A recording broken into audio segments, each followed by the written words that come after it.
Where were you in 1992 at the time of the first Rio conference on sustainable development? Well, in 1992, I was only 17 years old, so I was still in school actually. But I still remember quite clearly that we discussed the meeting. I had a teacher who was very engaged in environmental affairs, and she told us about this meeting, and I thought it was quite fantastic. I thought it was amazing that it was possible to gather almost all countries in the world on this very, very important agenda. And I was just starting to become interested myself in sustainability issues. So for me, it was a very, very positive experience. How has industry responded to the challenge of sustainable development, and how has this been communicated to you?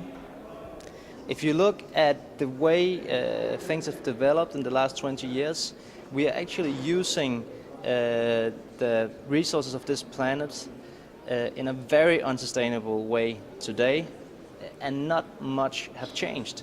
Unfortunately, I don't think industry have managed to transform the way they produce, and I don't think we as citizens have managed to transform the way we consume. Because really, if you look at what has happened within the last 20 years, we pollute more today than we've ever polluted. We use more resources than we've ever used. So actually, we've gone in the wrong direction.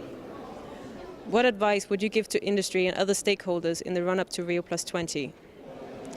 Well, I think it's very, very important to emphasize that sustainability is not about limiting growth. Actually, if you do it the right way, you can have sustainable growth, meaning that if you, for instance, are more energy efficient, that's very good for the environment, very good for our climate, but at the same time, it's also very good for your ability to compete. So in the future, I hope that we won't see growth and sustainability as two opposites. Actually, you should think of it in a completely different way. You should look at sustainable growth as the only way of looking at the future. After COP17 in Durban, many stakeholders, yourself included, expressed disappointment with the lack of progress made at the conference. How can we ensure that progress will be made on sustainable development in Rio+20? Well, obviously I fear that the problems we have now with our financial and economic crisis will mean that countries, industry and others will be less able to actually commit to any sustainability goals that the world might need.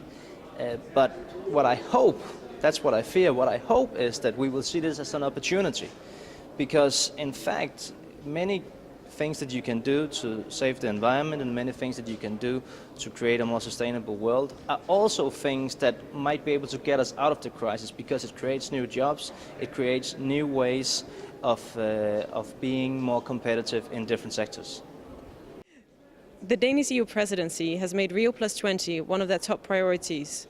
What is your message to the presidency and to the Commission in the preparations for Rio+20?